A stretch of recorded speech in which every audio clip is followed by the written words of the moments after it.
दिख रहा है बच्चों? System of foul. Yes ma'am. अब थोड़ा सा ध्यान से सुनना है ना। क्या है फाउल में, क्या क्या ऑर्गन्स होते हैं, अलग है। फाउल का कहानी एकदम अलग है। यहाँ डोमेस्टिक जो हम पढ़ रहे थे कंपैरिजन, काफी सिमिलैरिटी है चीजों में, लेकिन foul is entirely a different species. So if we see the organs of digestive system, starting from the mouth, then pharynx, then esophagus, then crop, then proventriculus and gizzard. These two are the part of stomach, proventriculus and gizzard. Proventriculus is glandular stomach and gizzard is muscular या non glandular structure बोलते हैं, ठीक है. Proventriculus is glandular, gizzard is muscular. Then after small intestine, then large intestine. Of course large intestine comprised of cecum, colon and rectum, but here we see that ceca को हमने specially लिखा हुआ है because ceca are highly developed over here. तो ceca, then large intestine, then cloaca and vent. तो anus is equivalent to the vent and cloaca is the common opening for the urinary, genital and GI tract. ठीक है, तो cloaca is the common opening for all the three. ठीक, तो one by one हम discuss करेंगे. ये पूरा digestive system निकला हुआ है देखो फाउल का. अब डायग्राम सभी को दिख रहा है, पहले ये बताओ. यस दिख मैम। रहा है ना सभी को? अब थोड़ा सा ध्यान से देखना और जो समझ में नहीं आए तुरंत बोलना. ये डायग्राम अगर समझ में आ गया तो आपको 50% चीजें समझ में आ गई. ठीक है, देखो ये फाउल में से सब कुछ निकाला हुआ है जीआई ट्रैक को. ठीक, ये क्या है? ये बीक, माउथ कैविटी. ये स्टार्ट हो रहा है क्या? Oesophagus. This is oesophagus. This is what? Crop.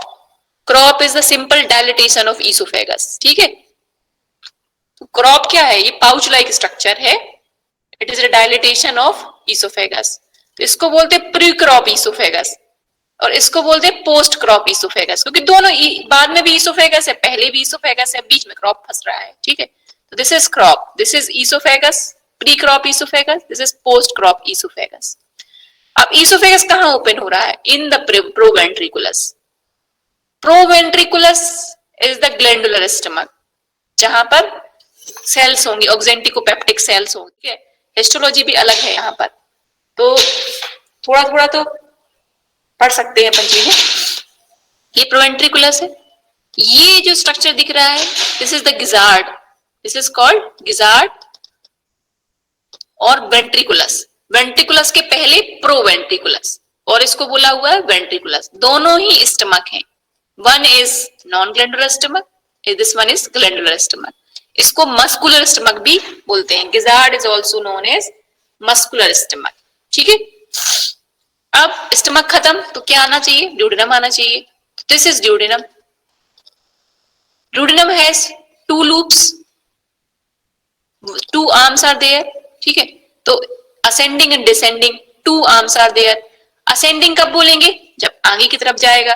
Descending कब बोलेंगे? जब पीछे की तरफ जाएगा. ठीक है, तो there are two arms of duodenum, ascending and descending.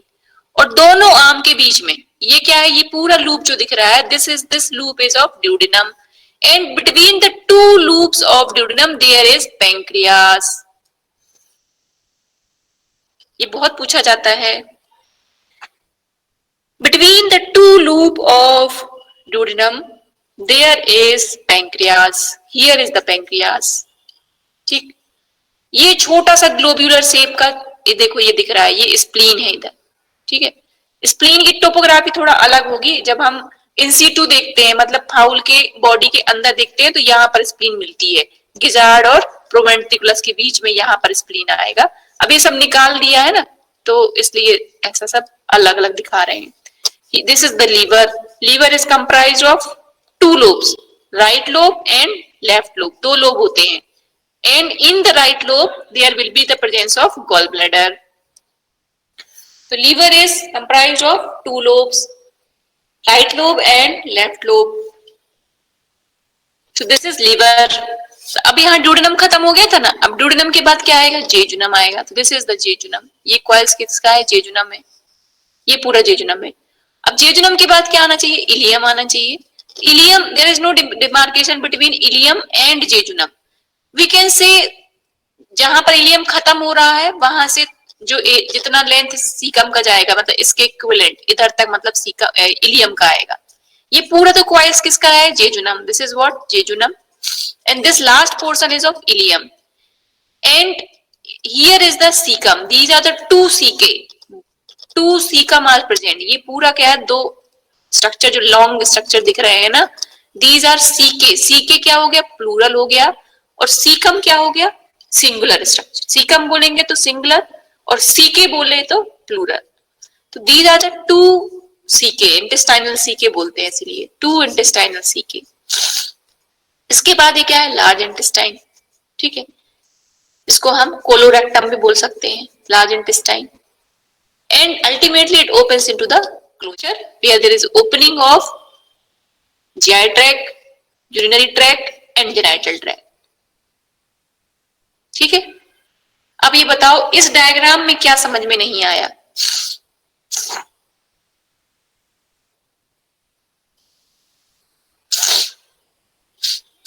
बताइए, इस डायग्राम में क्या समझ में नहीं आया, क्लियर है। फ्रेश डायग्राम में, इस डायग्राम में ये भी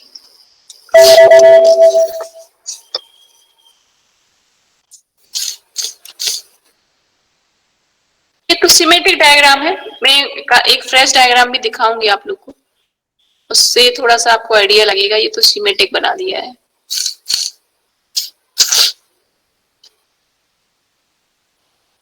फिर भी थोड़ा सा देखो, देखने की कोशिश इसमें कर सकते हैं अपन चीजों को। ये देखो, ये ट्रैक किया है, ठीक है ना, ये ईसोफेगस, ये देखो ये ईसोफेगस आया, यहाँ ट्रैकिया से इसने यहाँ पर टर्न मारा। Then there is crop, crop ऐसा लगता है स्किन के जस्ट नीचे। क्रॉप एब्डोमिनल कैविटी के अंदर नहीं है, क्रॉप क्या है, बाहर है ना, बाहर है, और ऐसा बिल्कुल बाहर से दिखता है। अगर फेदर हटाएंगे ना तो स्किन इतनी पतली होती है कि बिल्कुल क्रॉप यहीं से दिख जाता है, ठीक है। तो हियर इज द क्रॉप, फिर post crop oesophagus, then proventriculus and then gizzard. ये पूरा सफेद कलर से पूरा डाइजेस्टिव उसको दिखाया गिजार्ड तक, प्रोवेंट्रिकुलस, ये गिजार्ड दिखाया है। ये देखो स्प्लीन, मैंने कहा था ना प्रोवेंट्रिकुलस और गिजार्ड के बीच में स्प्लीन मिलती है।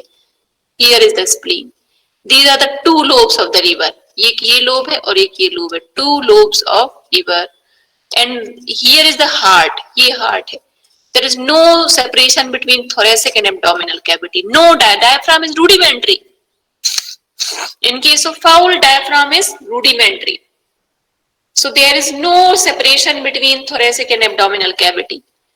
और जो cranial part of liver है, that is means here the apex of the heart is will be lies. इन दोनों के बीच में heart project करता है between the two lobe of liver. यहाँ पर देखेंगे लाइव में तो हार्ट मिलेगा, इस तो प्रोजेक्ट करेगा। तो हार्ट और लीवर दोनों एकदम चिपके हैं आपस में, ठीक है, लीवर और हार्ट आपस में चिपके हुए हैं। ये पूरा डिस्पोजिशन दिया हुआ है कि अगर हम कैविटी खोलेंगे तो this is the disposition of the things. ये पैंक्रियास, दो ड्यूडेनल लूप के बीच में, हियर इज द पैंक्रियास। ये देखो सीकम, ये सीका, ये ऐसे रहते हैं, जैसा इसमें बना है ऐसे ही रहते हैं सीकम, ठीक है ना। ये दी जा टू सीके, ये ओवरी को रिप्रेजेंट किया हुआ है, फीमेल है तो ओवरी, फिर oviduct, kidney, here is the lung.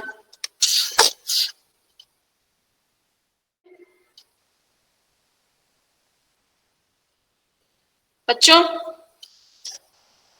Yes ma'am, yes ma'am, आगे बढ़े।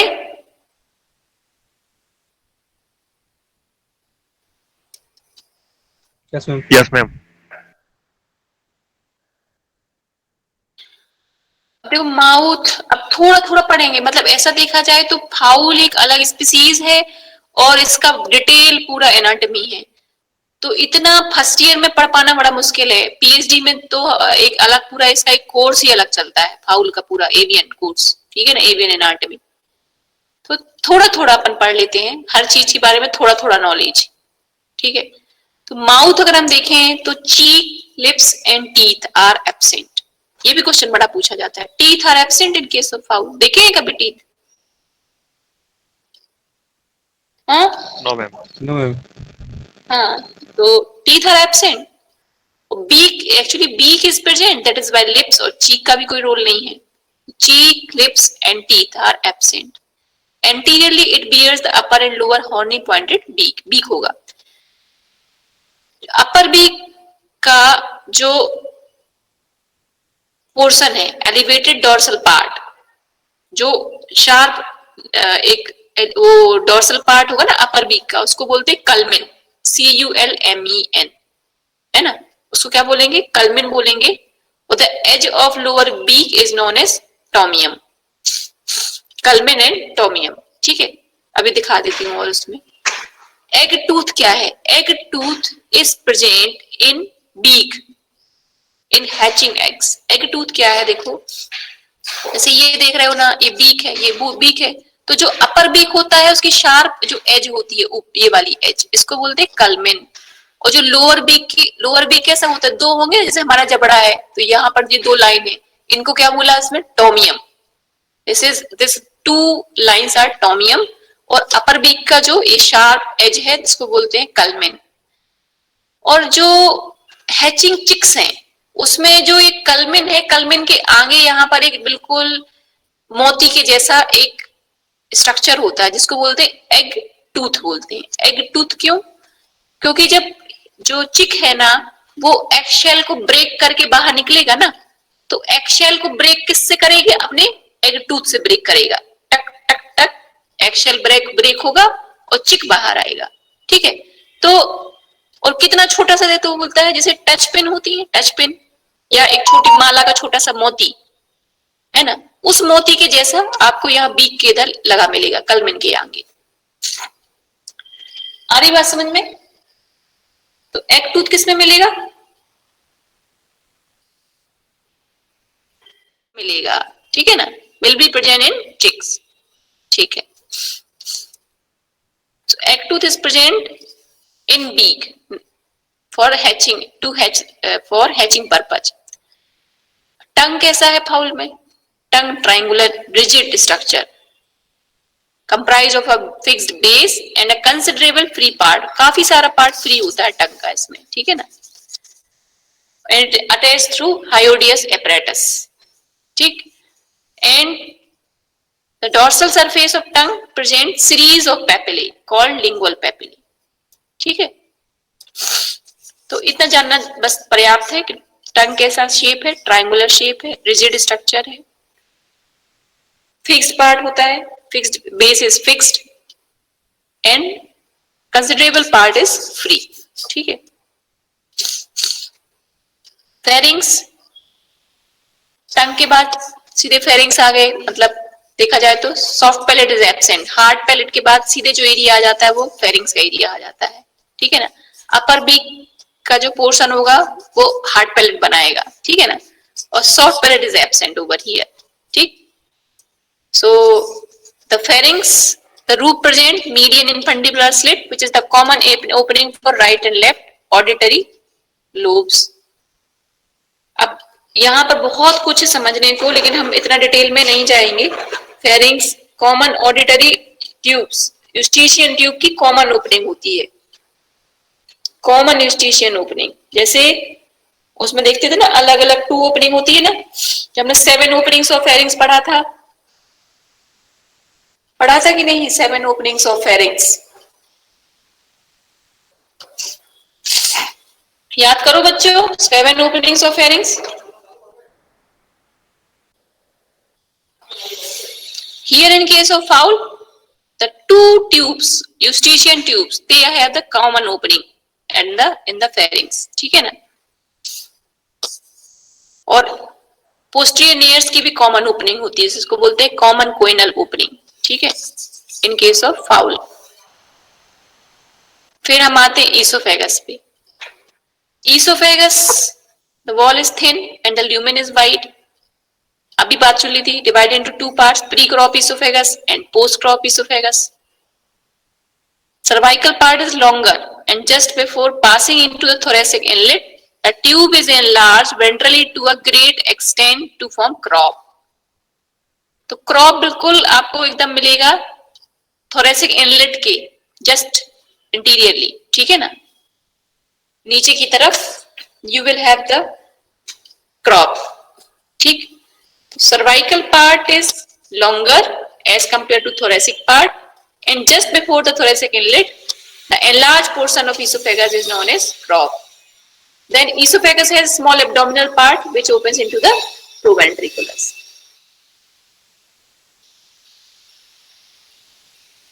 स्टमक में प्रोवेंट्रिकुलस एंड गिजार्ड हमने पढ़ा हुआ है, ठीक है. गिजार्ड ज्यादा लिखा नहीं है उसके बारे में, लिखा हुआ है, इसमें लिखा हुआ आपकी घोष के बुक में लिखा हुआ गिजार्ड के बारे में.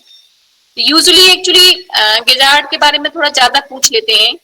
गिजार्ड में थोड़े हैं भी कैरेक्टरिस्टिक ऐसे कि गिजार्ड के बारे में थोड़ा पता होना चाहिए. तो गिजार्ड घोष में पढ़िएगा, ठीक है. और कई बच्चे तो इसमें खाते भी होंगे चिकन. क्यों भाई, कौन खाता है चिकन?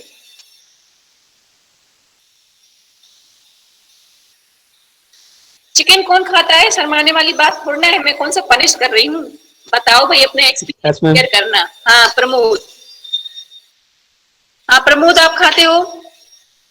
Yes ma'am. क्या खाते हो उसमें से? ये सब खाते हो ये गिजार्ड? मुझे तो नहीं पता. अच्छा ये नहीं पता. नहीं मैम, इंटेस्टाइन वाला पार्ट कोई भी नहीं खाया जाता है. मस्कुलर पार्ट खाया जाता है ना एक्चुअली, ब्रेस्ट हाँ, वाला ये जो है ना, इसोफेगस ये सब ये नहीं खाया जाता है. हाँ ये वाला पोर्शन गिजार्ड नहीं खाते होंगे. मैम अच्छा ये तो पहले ही काट के निकाल देते हैं. हाँ पहले निकाल देते हैं. मसल वाला खाते होंगे मेन, ब्रेस्ट वाला पोर्शन और लेग और मतलब फोर लिम्ब में वाला पोर्शन और हाइंड लिम्ब वाला पोर्शन. ये भी कई लोग मतलब उसमें, अब जब एलपीटी का कोर्स पढ़ोगे आप लोग, लाइव स्टॉक प्रोडक्ट टेक्नोलॉजी ना, तो एक्चुअली इनके भी कई सारे यूसेस हैं. मतलब और दूसरी कंट्रीज में इनकी भी बड़ी फिलिंग विलिंग बना के वो भी ये भी खाते हैं लोग, है ना. अपने मतलब इंडिया में तो बेसिक चीजें हैं, बाकी फॉरेन कंट्रीज में और में काफी सारे सॉसेज और कई सारे इसके वो बना के बेचते हैं, ठीक है. तो अब कटते हुए मतलब या तो देखा हो या तो एक्चुअली चीजें थोड़ा सा ऑब्जर्व करिएगा, है ना. अब बोन्स है तो ह्यूमरस है कि ये रेडियसल है, खाते समय समझ में आए तो उसको देखो भाई, ऑब्जर्व करो कि मेटाकार्पल है कि मेटाटार्सल है, कार्पोमेटाकार्पस है ना.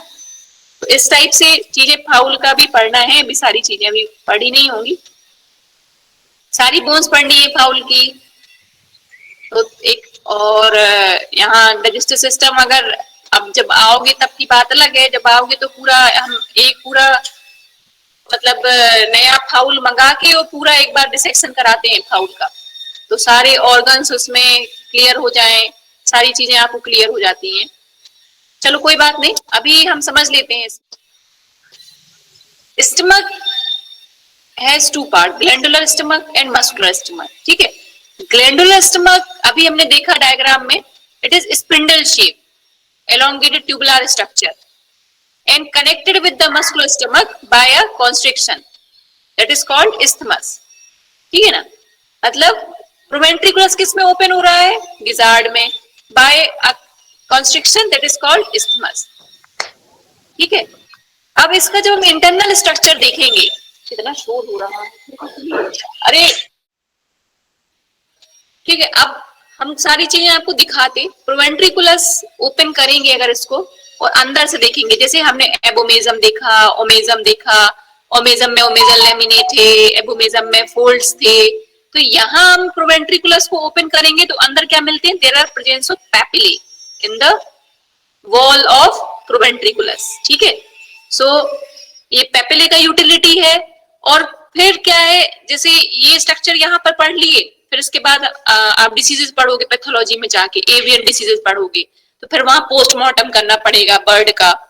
पोस्टमार्टम करेंगे तो लीजन्स पहचानने पड़ेंगे, ऑर्गन्स में कौन से लीजन है, तो सब यूटिलिटी होती है यहाँ पर, यहाँ से एनाटॉमी पढ़ के जाओगे, पैथोलॉजी में पीएम करोगे, तो ऑर्गन में अब नॉर्मल से क्या डेविएशन है वो देखोगे, है ना। So there are presence of papillae in reticulum, sorry proventriculus, ठीक है ना, there are presence of papillae, ठीक। तो फूड कहाँ, पहले bird take the cereals, bird क्या खाती है, मेनली दाना खाती है, ठीक है ना, हार्ड स्टोन्स भी कभी कभी, प्लस कीड़े मकोड़े, है ना। तो ये सब कहाँ, पहले तो क्रॉप में जाएंगे, क्रॉप के बाद प्रोवेंट्रिकुलस में जाएंगे, प्रोवेंट्रिकुलस में सारे एंजाइम्स ऐड होंगे, it is actually glandular stomach, so it will secrete HCl मिलेगा यहाँ पर एंजाइम्स मिलेंगे सारे, ठीक है। अब प्रोवेंट्रिकुलस के बाद गिजार्ड में गया फूड। अब यहाँ गिजार्ड की अलग से जरूरत क्या पड़ गई, हमारे पास तो गिजार्ड नहीं है, हमारे पास है क्या गिजार्ड जैसी कोई चीज, नहीं ना, हमारे पास सिंपल स्टमक है, फिर सीधा इंटेस्टाइन है, but bird has the gizzard, why, because of their food type. अब यहाँ पर क्या है, ग्राइंडिंग की जरूरत है। अब जो ये दाने खाए हैं ना, अब इन दाने सॉलिड हार्ड स्ट्रक्चर है, इनको क्या करना है, अब ग्राइंड करना है, तो ग्राइंडिंग के लिए क्या प्रोवाइड किया, मस्कुलर स्टमक गिजार्ड, ठीक है, that is biconvex disc and its wall is thick and muscular, ठीक है। इसमें 4 मसल्स होती है, 2 pair of muscles, dorsolateral, ventrolateral, ठीक है। डॉर्सोलेटरल मतलब ऊपर और लेटरल साइड, डॉर्सोलेटरल, वेंट्रोलेटरल, फिर बोलते हैं anterolateral, anteromedial, posteromedial, ठीक है ना, डॉर्सोलेटरल, वेंट्रोलेटरल, ठीक है। ऐसे 4 pair of muscles are present in case of gizzard, and if we open the lumen of the gizzard, a green color layer is present which can be peeled off. कई लोग खाते हैं gizzard, हमने सुना है, बोलते हैं कि वो एक लेयर निकालते हैं, ग्रीन कलर की लेयर निकलती है अंदर से गिजार्ड की, फिर उसका जो मसल वाला पार्ट होता होगा, तो अंदर जो ग्रीन कलर की लेयर निकलती है गिजार्ड के अंदर से, दैट इज कॉल्ड क्योलिन, KOILIN, कोइलिन, ठीक है ना। The inner layer of gizzard which is green in color, it is can be peeled off, ठीक है, and that is called kyolin, protective layer, because HCl is present in case of food, जो food material आ रहा है proventriculus से, it has acid, और अब यहाँ gizzard की म्यूकोजा को प्रोटेक्ट करना है, तो यहाँ पर एक सिक्रीट, इसी की ही ग्लैंड सिक्रीट करेंगे, गिजार्ड की में ही कुछ ग्लैंड्स है that secrete a layer that is called koilin which is green in colour. Green colour क्यों है, because of regurgitation of bile. Gizzard के बाद क्या है, ड्यूडेनम, तो ड्यूडेनम से बाइल रिगर्जिटेट करके गिजार्ड में पहुंचता है, and because of this regurgitation of bile this koilin is green in colour, ठीक है। तो गिजार्ड में क्या है, एक तो लेयर जिसका नाम याद रखना है koilin, KOILIN, koilin, it is green in colour, it can be peeled off, और ये क्या है, ये क्या है, गिजार्ड को प्रोटेक्ट करेगी फॉर बाय द एसिड, ठीक है। ये मस्कुलर स्टमक है, by the contraction of the gizzard the food is grinded, clear. तो टाइम भी हो गया है, 11:45 हो रहे हैं, so rest portion will be discussed in next class, ठीक है। तब तक आप लोग बुक से भी पढ़िए, और हो सकता है शायद नेक्स्ट क्लास पायल मैडम लें, जब भी मैं लूंगी तो फिर इसको कंप्लीट कर दूंगी, और थोड़ा बहुत बचा हुआ है इंटेस्टाइन वाला पार्ट, बाकी मैंने मोटी मोटी चीजें आप लोग को बता दी है सारी, है ना। अब बुक में आप थोड़ा देखोगे तो सारी चीजें क्लियर हो जाएंगी, ठीक है। Now I am ending the class.